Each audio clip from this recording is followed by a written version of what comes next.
If you want to show up to your film shoot looking cool as shit, this is what you need. This purse-like device, the SAKK. I call it the SAKK because that happens to be the one I bought by a company called SAKK, but there's other models of this. And this might very well be the reason I never get an Easyrig, which is not something that I didn't want. I've wanted an Easyrig for a long time. But every time I looked at an Easyrig, I'd always second guess if I would actually use it. Now I'm a solo operator most of the time for my productions. The contraption's pretty large. It sticks out really high. You gotta do all the adjustments. It looks like it would be helpful to have somebody help you. Now maybe I'm wrong. I'm sure you can get it down and do it by yourself, but it's expensive. And I would look at the cheaper options, the knockoffs, and I'd feel terrible buying a cheaper option like it that ripped off the IP from companies that really took the time to design it well. And it still looks cheaper and probably didn't work as good. And so then I'd never buy it. But then I saw this by Mark Bone. Mark Bone is a great YouTuber on here. And he was recommending this and he started using it for his handheld footage. And I just looked at it and I was like, that just makes sense. I'm looking at the ergonomics of that. It's like, it's so simple. It just makes sense.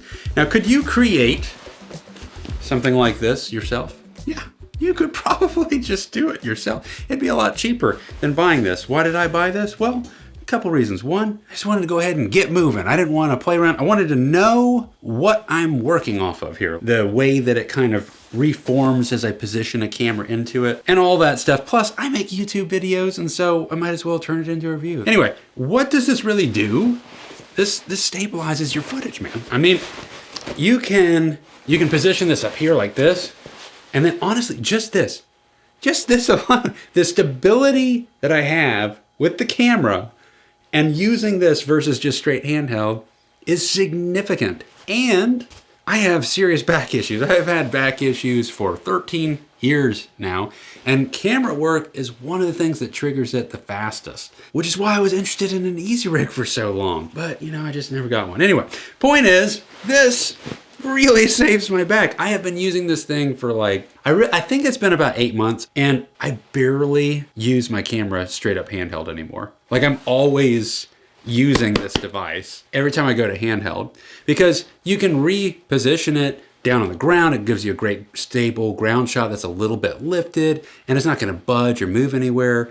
It's just so reformable. And again, you could create something like this. I mean, let's kind of take a look at how this pushes together. You know, look at it's like this. It's got little pockets on it. I don't even know where the pockets are because I never use the pockets, to be honest with you. I use this thing for positioning, stability, and back relief, and it really, really works. All the handheld footage just looks so much better, and it really allows me to use longer lenses, and that's where you really start finding compromises in your footage. When you start putting on a longer lens, you know, you're getting past 50 millimeters, that starts getting really shaky with handheld, but it looks so good. And you kind of want that handheld feel. This still gives the handheld feel. It's got a little bit of shake to it, you know? And you're gonna have a lot of unstable stuff too. This doesn't replace like a Steadicam by any means. If I'm doing walking shots with this, it's better. It's that look that's handheld while walking, which is super cool and totally appropriate for particular projects. But with this, it's in no way like a Steadicam. You'd still want to use, you know, your Ronin or whatever have you. Now, I thrive on having something that automatically puts the position of my camera when I'm doing handheld a bit lower. When I first started doing camera work, I thought, shoulder rig, okay? And I got my shoulder rig all set up, you know, like this. And you'll see professionals use this for sure. I don't mean to knock it. I'm not knocking it. This is what I kind of figured out about it. Once you put it on the shoulder like this, you know, and you can pull it down, you can kind of do this kind of position. And this is cool. Like I can kind of shoot off the hip. It's valid, but it's heavy. It's a bit clunky. And I never put it up on my shoulder. And the reason that what I discovered is where I was alluding to, when you put it on the shoulder, it immediately starts to feel like News at 11. Like the cinematic flare, this height, this is where a lot of newscasters shoot from. And the reason that real movies can still use this and get away with it, well, first of all, a lot of times they're bent down, they're doing this kind of stuff, and that's what I would do, you know, but you have to get even lower to get that low position that you're trying to get, and then you're gonna have to do this transition here. You know, they have lighting. they've got the whole scene usually is mapped out, and they know exactly what the positioning is of the camera, like, and where the actor's gonna move, and they're gonna hit marks. And I do stage stuff like that, but there's so many times where I'm filming something that is not that. It's more of a run and gun situation. And in those situations, you want to be able to go high, low. You want to switch it up. You don't know what's going to happen. You don't know where they're going to land. And when you're like this and the lighting's not great, versus in a movie where they have marks set up and the lighting's exactly where, when the actor ends here, that's where the perfect lighting is, and etc. That's not available. You don't know where you're going to end up. You're going to end up in a situation where you got like all these shadows and like you can't really see the person. So now you got to get over here. You got to hustle. And before you know it, you're just in these weird positions. And if you have like kind of crappy lighting and you got the news at 11 shoulder height on the situation, in my opinion, it just always, you're fighting against that the whole time. Like you can make it look amazing without that. Now, other cinematographers might totally say, I'm full of it. And like, obviously you could just put it on shoulder, but I'm just saying, when I edit all my footage,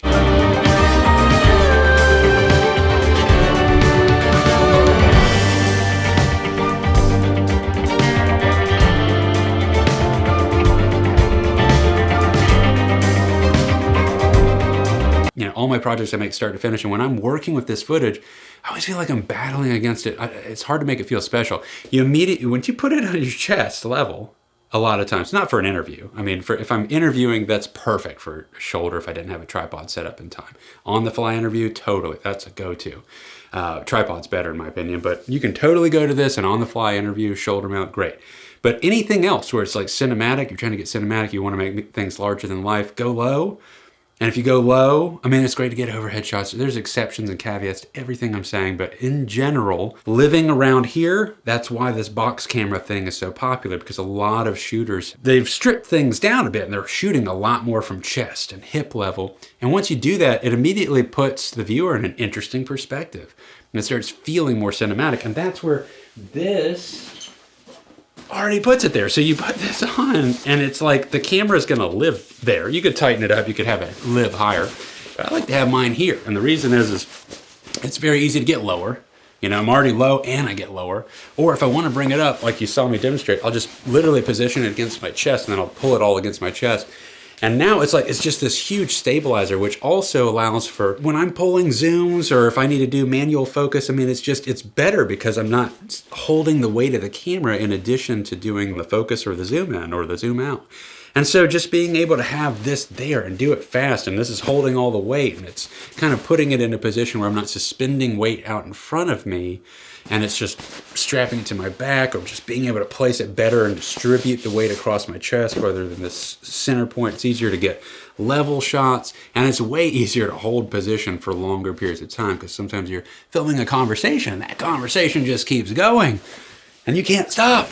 And when you shake, you lost your shot because if you're filming by yourself, That's why I also like filming with multiple cameras and I can cover the gamut that way. That's a different video. But anyway, my point is, that device, whether you create your own or you buy some other companies, using something like that has been so beneficial that for me, it feels odd. I was actually looking at my behind the scenes footage that I'll be putting together for how I make car films soon and talking about different stuff. And when I'm looking at that footage, I'm like always using this or I'm using the Ronin. And I found like one or two spots where I was going straight up handheld. I was like, wow, I'm barely doing anything, just freeform handheld anymore. Now, maybe I'll go back to that too, but I just love this. And I'm able to put a 100mm macro lens on there and get relatively stable shots with just a little bit of shake that's kind of good, like the vibe that I wanted it to feel. So it's kind of more inside and not too sterile. One more thing I also wanted to mention about this is that it comes inside of a SAKK, this like cheesecloth-like SAKK. And here, I'll just show you this light. Now look, this is what I've done with it. So I have the Pavo tubes, and man, I need to make a video about those because they've become almost my go-to light. I'm actually using one up here. You can't see it. I should try to turn so you can see it. But when you're watching most of my videos where I'm sitting at my desk, this is all I'm using on the front end. Like I'm using this SAKK above my head at my desk on this Pavo tube, because without it, I guess I should point it at me, right? So this is how intense it is like this, but then if you just soften it up some, look how much softer that is out of the gate. And what I've done is kind of double folded it, and I got some gaff tape there, and sometimes the gaff tape wears out. But I start using this SAKK cheesecloth on lights in general, and then I don't know, it's just like an added bonus. You can put this over whatever light that doesn't get hot, and it just immediately softens the whole thing. So that's a valuable tool. And I bring it on shoots. It goes into the Pavo Tube bag with me. So that's an additional little bonus. If I don't know the other brands if they come with that, but this thing's fucking great. Go get one or make your own, try it out. It's hard to go back once you start exploring it. If you have an Easyrig and you think that that's superior, that's cool. I'm not saying that this is better than an Easyrig. I'm sure an Easyrig ultimately is great. It's awesome, but a real Easyrig is a lot more money. This SAKK, it's like on sale. Every time I look at it, it's on sale for the last year for $170. I do think that price is a bit high for that. I do think you could make some version of your own, but if you just want guaranteed out of the gate something that works like that, it looks like most of the others are around that same price. So it's kind of a lot for that, but it's also so much cheaper than an Easyrig, and I didn't have to figure it out, and I just bought it. So take care, and I'll catch you guys on the next one. Bye, guys. Movie Voice.